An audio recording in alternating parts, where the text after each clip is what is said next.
continuing the story of That's All Brother from her discovery and early stage restoration to the success of her first flight. She was installed at her new home at Centex.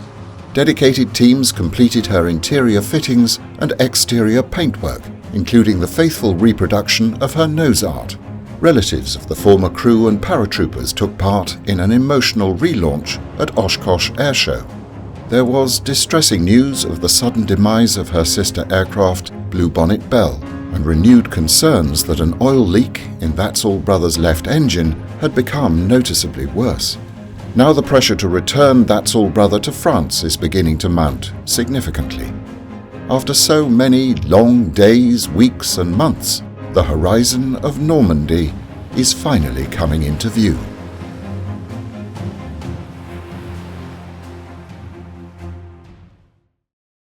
As the work on That's All Brother's stricken engine continues, the CAF are reminded that such occurrences were not uncommon during wartime. Many new C-47s had similar engine problems before they reached the combat theatre. Pathfinder pilot David Hamilton recalls one such event in North Africa. Going overseas, we flew the southern route, and I came up and lost an engine trying to get through the pass in Marrakesh. So I went to Agadir on the coast of Morocco, figuring, they'll send an engine down when we notify them from the air material up at Casablanca. Homestead Field, Florida, they sent the engine. It took me 10 days to get to me. My crew chief, my radio operator, my co-pilot and I, and 2 guys from the PBY Naval School, because same engine in the PBY. We changed the engine, got it to work fine. I eventually got in, checked into Casablanca to air material because I had to have it cleared.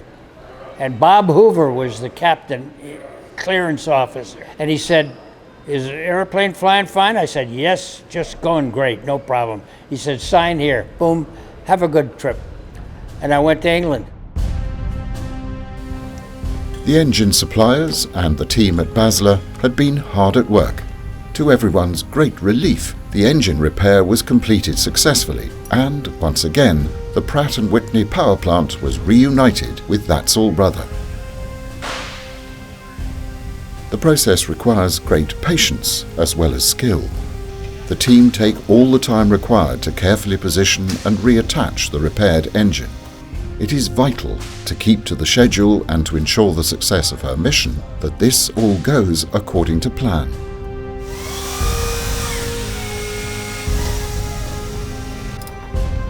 Exactly the same.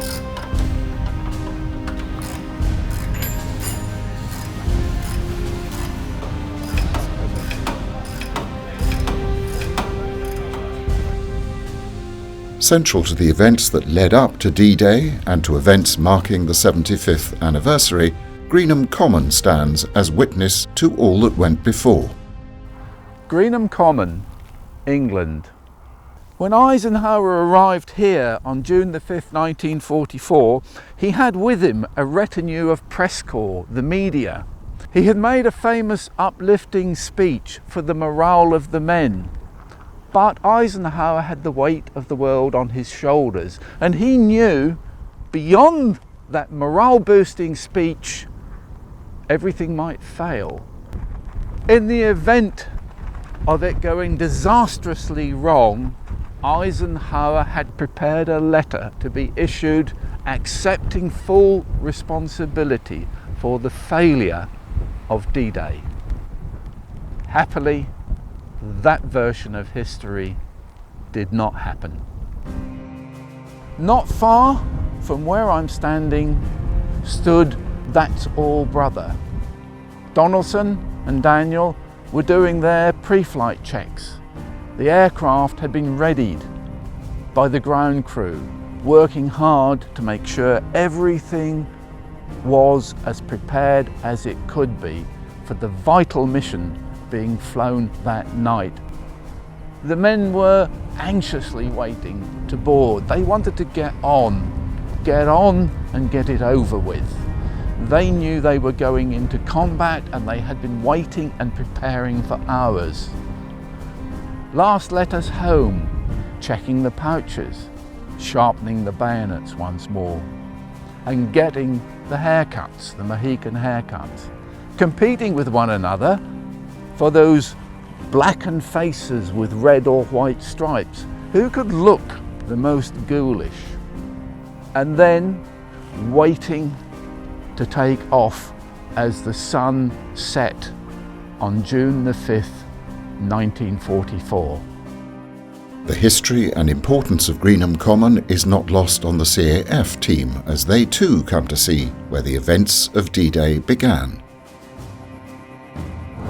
Well, right now we're headed out to Greenham Common, and this is where That's All Brother and the rest of the 438 launched from on the night of D-Day. And it's interesting to see the countryside. It's very pretty, rolling hills here, and it had to be a lot different for all the people who were serving over here. Coming from various places across the U.S. Donaldson came from Birmingham, and other members of the crew were from Alabama as well. And it must have just been, quite a shock to come to such a different place to do, such an important task. Good afternoon, gentlemen. Good afternoon. Great to meet you. Chris Bolton. Andy Mag, nice to meet you. Jim Lash. Hello, Jim. Hi, good to meet you. Joe Ensminger. Great to meet you, Joe. Hi, great to meet you. Well, welcome to Greenham Control Tower. So it's recently been refurbished. It fell into a state of disrepair from when the airbase was sort of became unoperational. And over a period of years, a lot of people put together a campaign to restore it. As Greenham Trust, we gave £250,000 towards restoration. It's about £1 million project. So we'll go and take a walk inside. Oh, that would be great. Here we are. Lovely to see you here. Welcome. This is where it all happened. This is where the air controllers sat and guided in the planes. The building wasn't in fact used very much because in the Cold War era there weren't really that many planes. They were just constantly on alert, and the planes arrived in 90-day cycles. So often it was empty. Obviously the Gamma site, the former missile silos, you can see there now. Young people here, they don't know anything about the airbase. They don't know it was an airbase either. Sure, right. Yeah, there's no real connection because you go and talk to local groups of school children. Of course, they don't know what the Cold War was even. No. Right. No, it's great when you can preserve history in a way that is accessible to the community and people will use.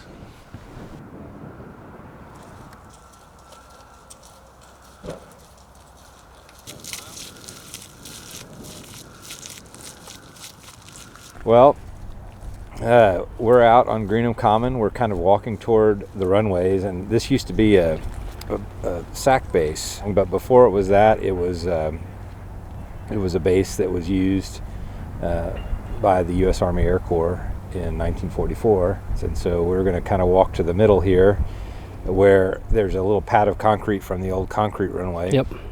But where that lies is also where the grass runways intersected. There were 3 runways here in 1944. So we're just going to go take a look at it and see what it looks like. Well, it's neat to think that, almost 75 years ago, the plane we operate today is, took off right from here and to, go off to such an important mission. And not only That's All Brother, but how many other C-47s left here that same morning? Yeah, I mean, it was at least 50 took off from this base, and they actually took off from many different bases and then formed up a little ways away from here. But all told, it was over 800 C-47s involved in the main paratroop drop. I bet it would have been something to see. That would have been pretty neat to see. Well, yeah, I mean, if you look around here, if you were here in 1944, not only would you have had the runways and the base and all the facilities there, but there would have been so many aircraft here just off to the sides between C-47s, CG-4s, Horsa gliders as well. It was, quite an operation because after the airborne invasion, they ran another nighttime glider mission, and then the next day they ran even more glider missions as well from here. I mean, for me, it's always just it's an opportunity to put yourselves in the shoes of an 18-year-old kid or a 21-year-old pilot or I always think about sort of the courage to keep taking another step forward into the aircraft. That had to be a pretty big thing for them. And so every time I'm at one of these places, it kind of brings you a little closer to that, and you realize, wow, that was a huge thing that those soldiers did for us. And what we get to do is a luxury, and what they did was a necessity, and it was a very risky business, and many aircraft were lost and many lives were lost on D-Day. Yeah, so I think that's the primary thing, is it's not really fun is not the word. This is an honor to be able to do this. Yeah. But you always have to be respectful of what it really was. It was men going off to fight a war. Yep. Many of them going off and not coming back. So. But because of what they did, we're standing here. We're standing here, and we get to do the things we do today, and we owe them a huge debt of gratitude. Just as the CAF are paying a poignant visit to Greenham Common to pay their respects, Matt and Ken in Alabama find an appropriate moment to pay their respects too, this time at the grave of the man who played such a crucial part. This whole story starts with him. If it hadn't been for him, we wouldn't have found the airplane. We never set out to find the airplane. We're strictly researching his life, so it all goes back to him. He kind of goes away in the 60s. He retires. Especially at that point, not a whole lot of people want to hear about war at all, much less, at that time he's a major general. And so, no, he just, one of those stories that kind of fades away. And I don't know, hopefully with the airplane being restored and coming back here to Alabama in a couple of months, maybe that'll kind of renew the interest in it. But no, very few know about it. And I'm sure if they did, obviously they'd be proud to have a native son being in such an important part of history. I think Ken and I would both agree the day we talked, we'd like to see it restored to the way it was the day it flew on D-Day and let it continue flying. That's happened. So, I think our greatest hopes have already been realized. I don't think we would have even thought about taking it back to France. And so the fact that it's going back to Normandy and flying over, the exact same route that it flew before, dropping paratroopers again, that's all icing on the cake as far as I'm concerned.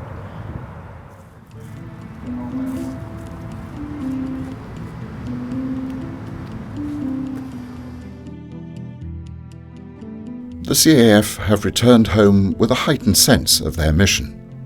As we learned before, the trip across the Atlantic cannot be undertaken without a significant number of spares. Not least of these is a minimum of one backup engine. What we've had arrive here is a spare engine for our C-47, an 1830-92 that's been overhauled. And that'll get us through any problems that we've got of any engines.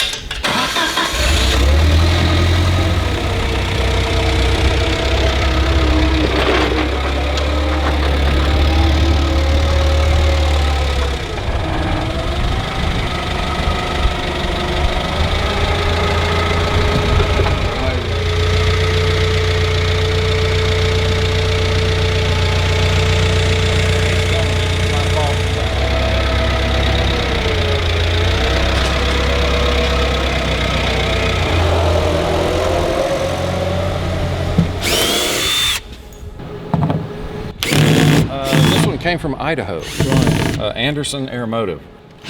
I've got to take a look and make sure that everything looks like it's undamaged and everything's there. So let's take a look and see what they sent us.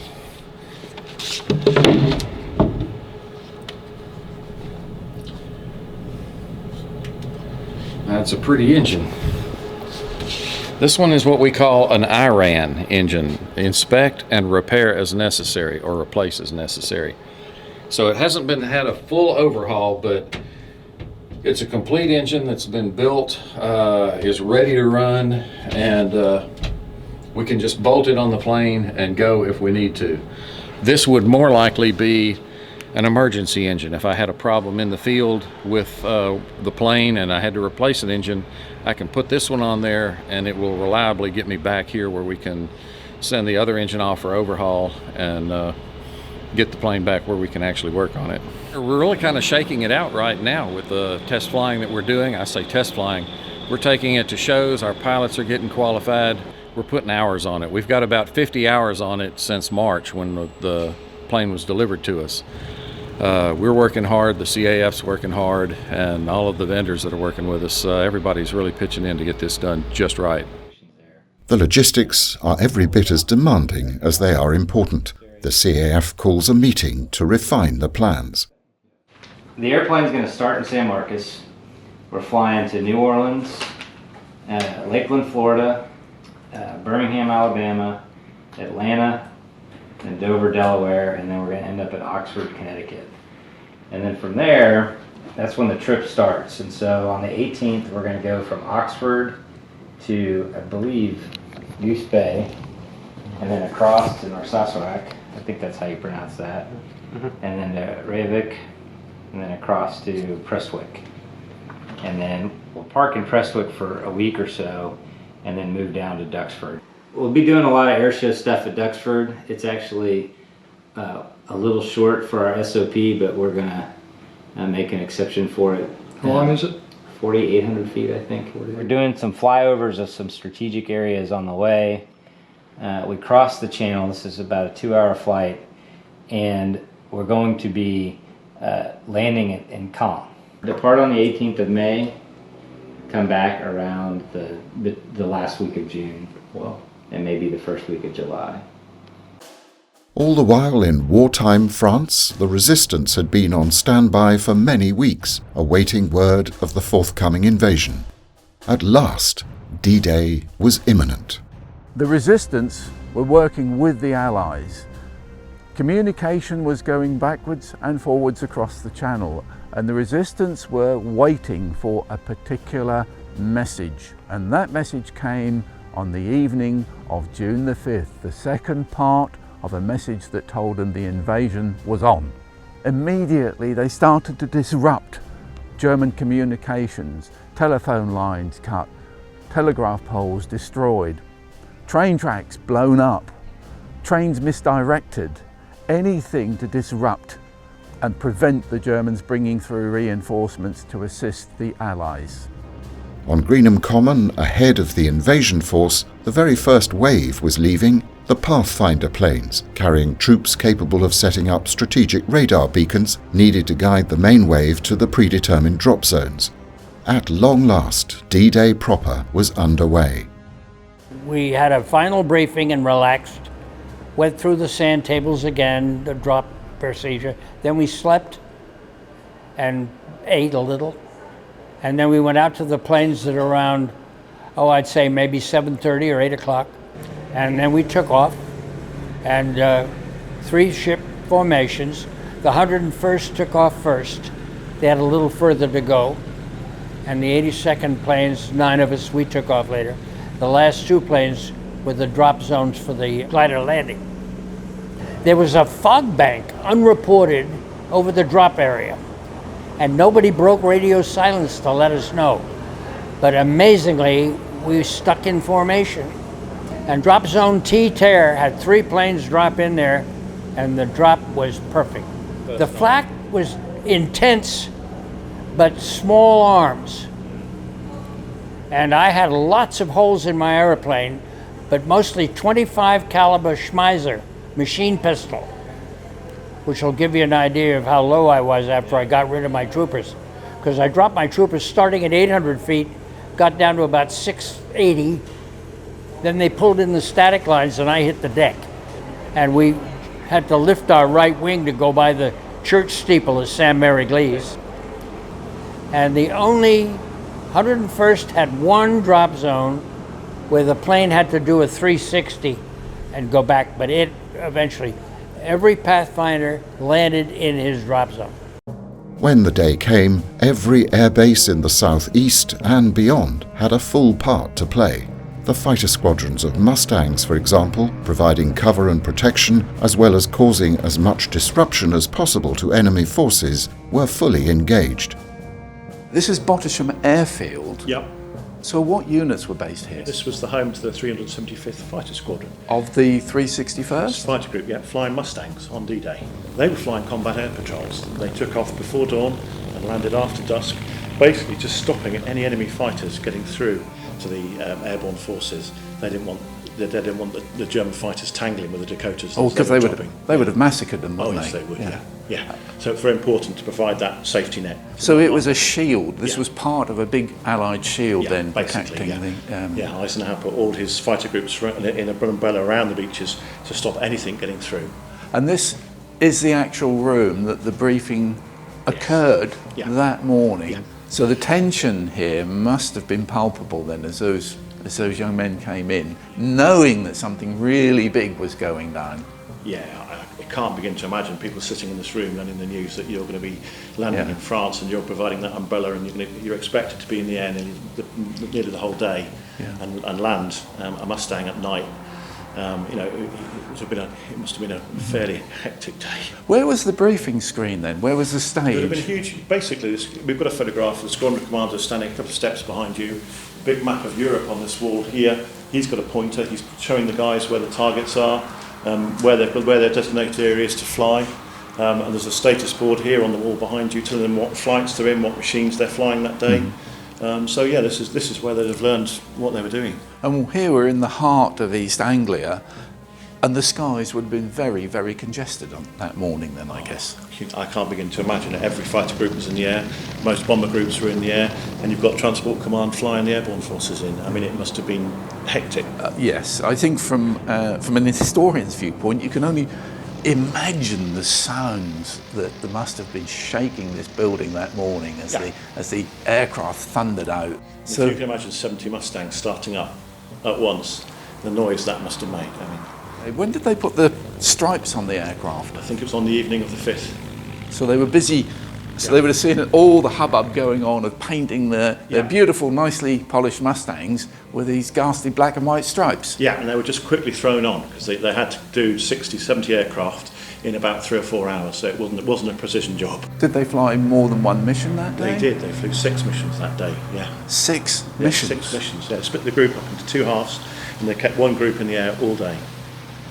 Gracious. So did they have any engagements with enemy aircraft that day? They certainly did, yes. They shot down, I think there was 1 plane destroyed, and they shot up quite a lot of tanks and enemy patrols. Of course, trying to prevent enemy forces getting through to the beaches. Yeah. So they were strafing anything? Yeah, anything that moved, yeah.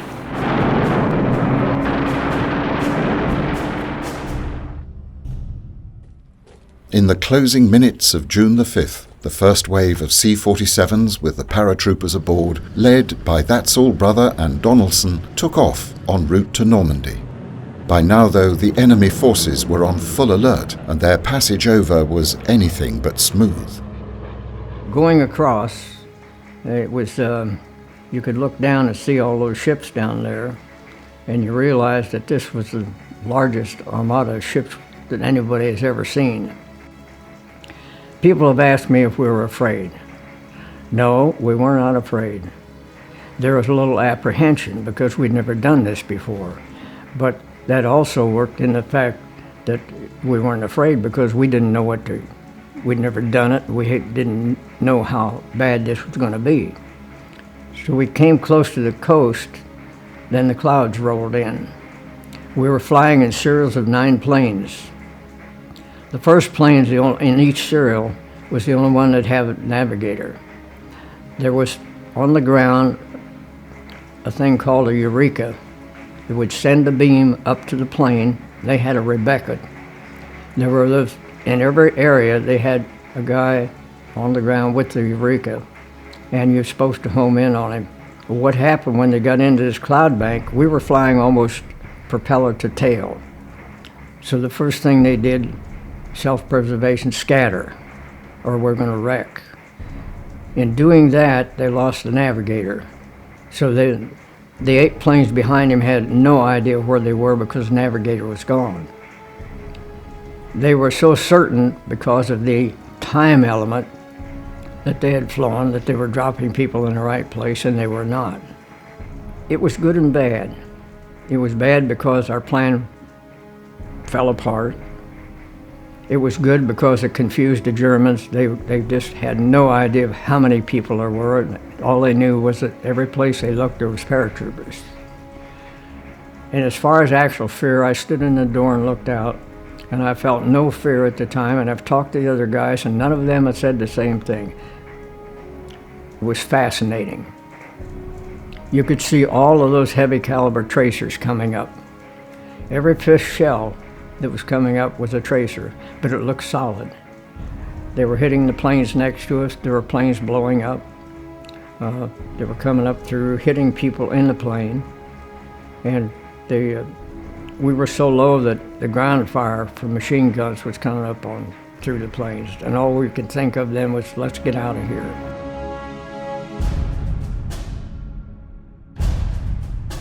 Despite the thickening fog banks and the associated challenges for the rudimentary radar, Donaldson found his way to the drop zone.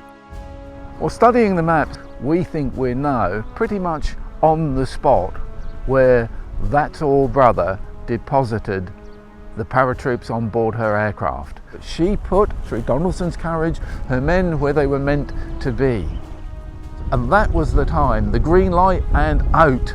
They were helpless. They feared as they leapt out of the aircraft and descended from the skies here that they would be machine gunned, and many were.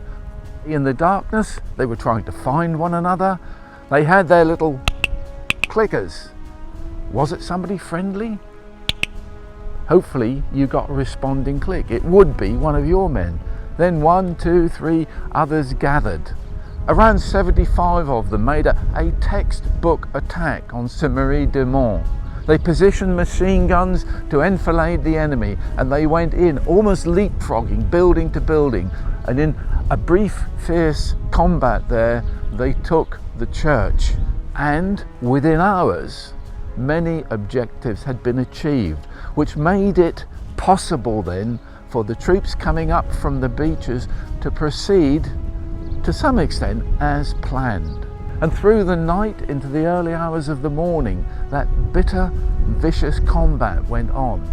But slowly but surely, the Americans gained the upper hand. Our objective for my battalion, or my company, was 2 bridges near Brevans. One was a pedestrian bridge and one a vehicle bridge. Those were built a few months before we went over to funnel reinforcements down to the beach forces. That was critical that we had to stop that. We did take the bridges the first day.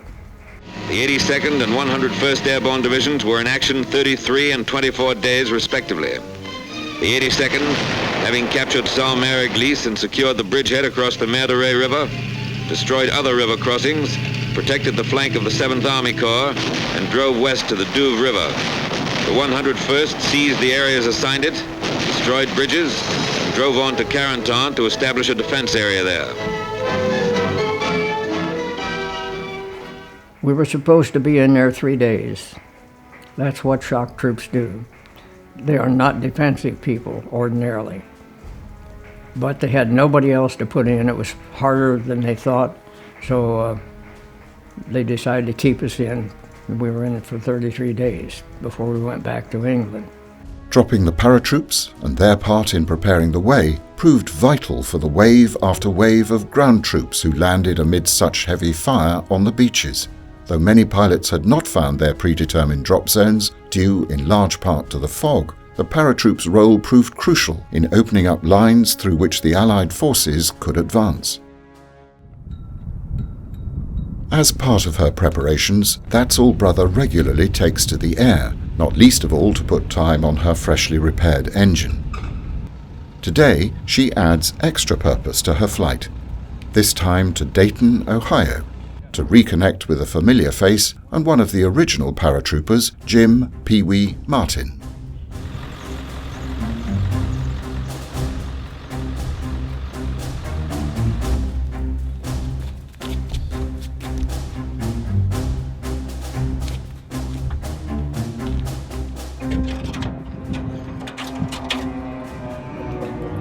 Have a good flight. Careful.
Today we are flying That's All Brother up to Dayton, Ohio to meet with Pee Wee Martin. Pee Wee was one of the original Toccoa band of brothers. He jumped on D-Day with 101st Airborne, and he actually jumped at the 70th anniversary of D-Day when he was 92 years old. He helped a lot in the initial fundraising and getting together for That's All Brother when we made the initial presentation and all. So we are taking That's All Brother to Dayton, Ohio today, and his family's going to bring him out here. We're hoping that he's going to be in good enough health that he's going to be able to get in and take a ride with us. We'll take he and his family for a ride in the airplane that he jumped, not the airplane, but the type of airplane that he jumped out of 75 years ago next month. On D-Day, there were 800 airplanes that took off carrying paratroopers, carrying gliders, and they all followed this airplane. There are a lot of warbirds out there that are painted up like famous airplanes, but they're not really the airplane. This is the airframe that was that led everything at D-Day. This trip we're on today really provides us with a great opportunity to take the airplane on some very long legs, and we can validate our fuel burns and our oil consumption, and there's been a lot of things that have come up on this trip that have just been good pointers. And it's a little chilly today, so we're getting a little experience with how the airplane operates in the cold. Because, you know, in about 6 weeks, we're going to launch out to go across the North Atlantic on the same blue spruce routes that C-47s flew to Europe by the thousands in World War II. I think this airplane really has been a defining airplane for the CAF. You know, we've got 170 airplanes scattered all over across the country, and you know, most of our airplanes never went overseas and don't have a lot of historical provenance. This airplane, hands down, is the most historically significant airplane that we have in the CAF fleet. And because of its historical significance, it allowed us the opportunity to raise money in a much more effective way than we typically are able to do. That allowed us to bring this airplane up to an incredibly high standard in terms of restoration. So I really think that's something new and really exciting for the CAF. On the approach to Dayton, it is clear that the weather is worsening. As That's All Brother comes into land, there's no disguising the onset of a snowstorm. 37 degrees, 2,500 snow from visibility. Getting pretty marginal right there, but then it's clear. 3,000 overcast is what this shows. Two concerns now are the temperature and visibility. Despite these, the crew are keen to put That's All Brother through her wintertime paces, with the upcoming Atlantic crossing very much in mind. Hey Pee Wee, how are you? Good. Good to see you. Hello, sir. How are you? All right, very good. Hung on. Wow. Here we go. Keep it up.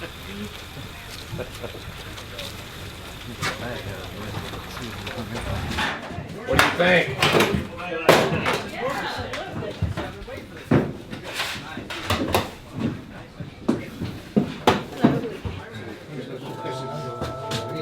Yeah, that's true. Yes, I could have.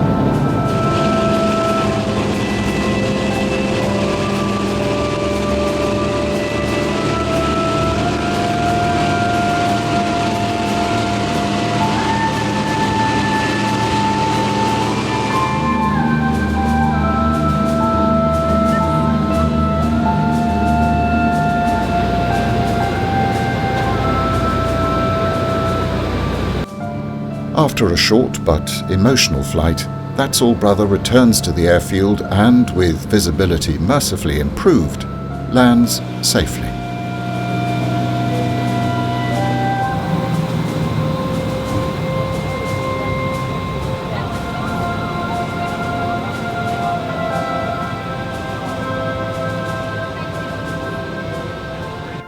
We have heard people over and over and over and say, "Thank you for your sacrifice."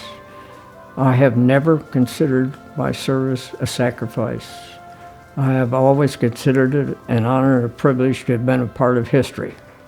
And I sincerely mean that, because I'm just a little guy, a country bumpkin, and all of a sudden I'm thrust in the limelight because I went to Normandy.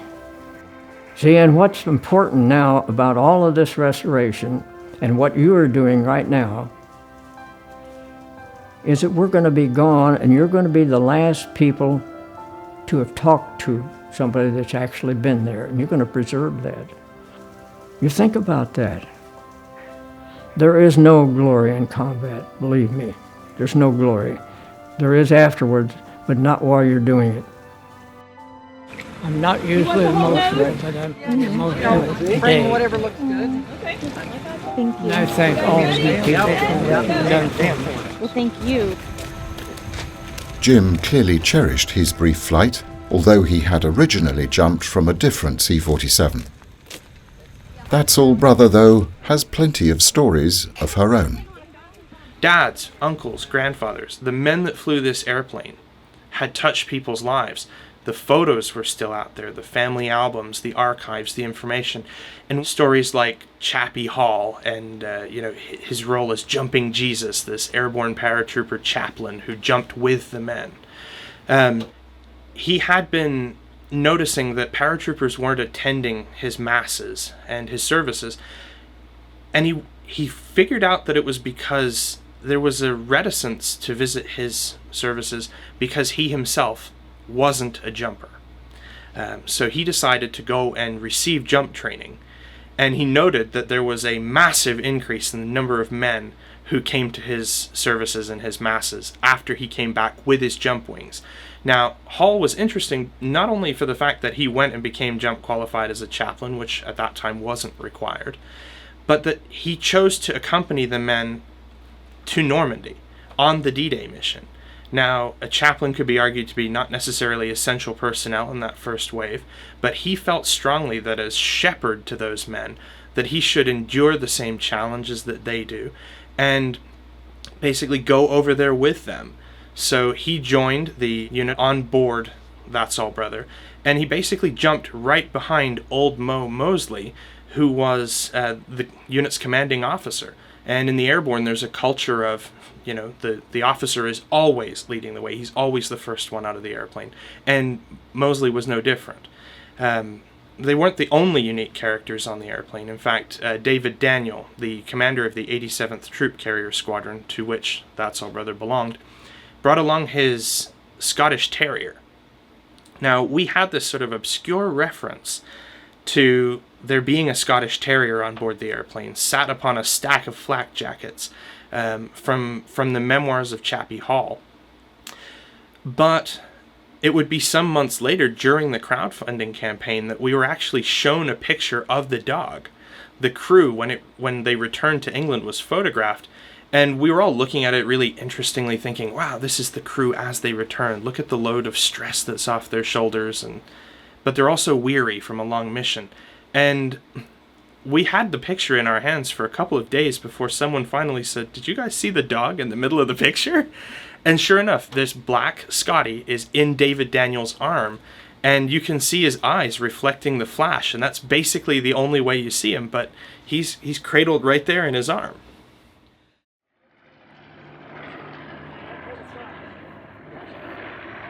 Wings over Dallas. The airshow provides the final opportunity to run a full dress rehearsal for the That's All Brother crew and paratroopers.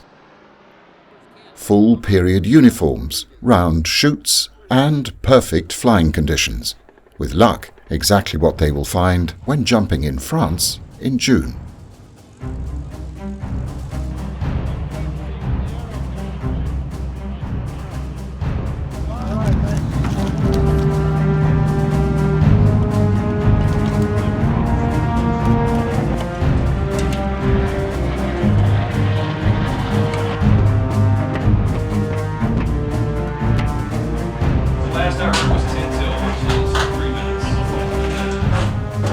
so right now I'm hooking up all my communications. I have a radio so that I can talk to the drop zone safety officer, and then I've got a helmet that I'm going to wear with communications with the air crew and all the radios for the air show.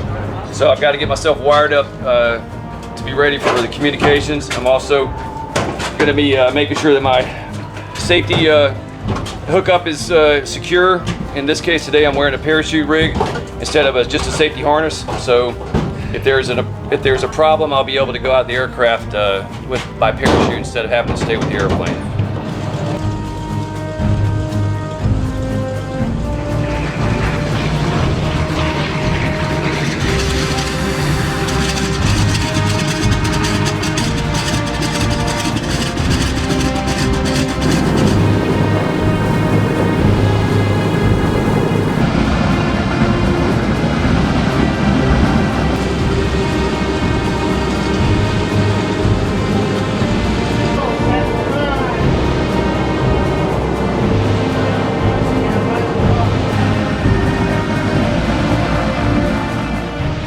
Despite the perfect weather conditions, there are many matters for the jump master to consider. Wind strength, direction, and the speed of the aircraft must be finely judged. The jump only goes ahead on his command. An airshow inevitably means a very crowded airspace too, and more than ever, safety considerations are paramount.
When you stumble into a story as big as That's All Brother, as the airplane that led the invasion, having gone missing and been found, that airplane is fundamentally important.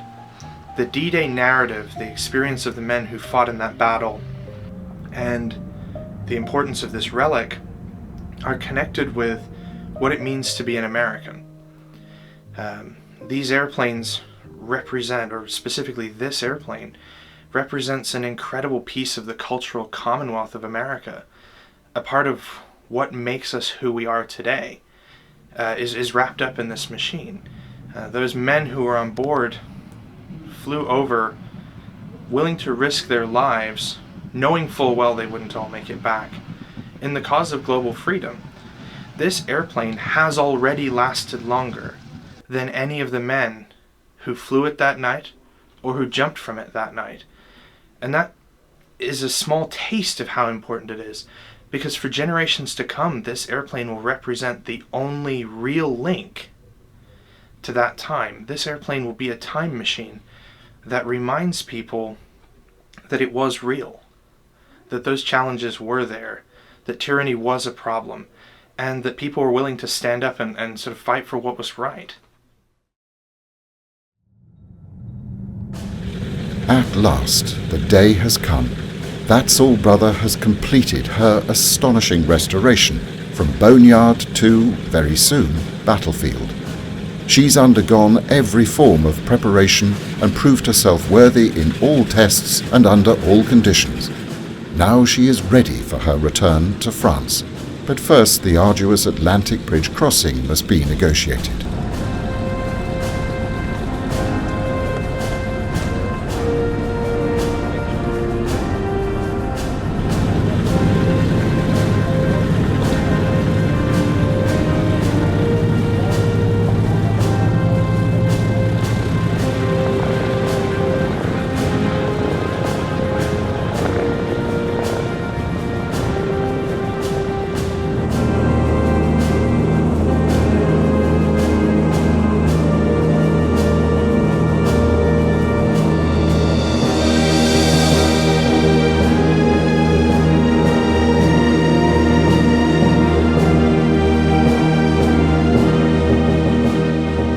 Every journey begins with a single step.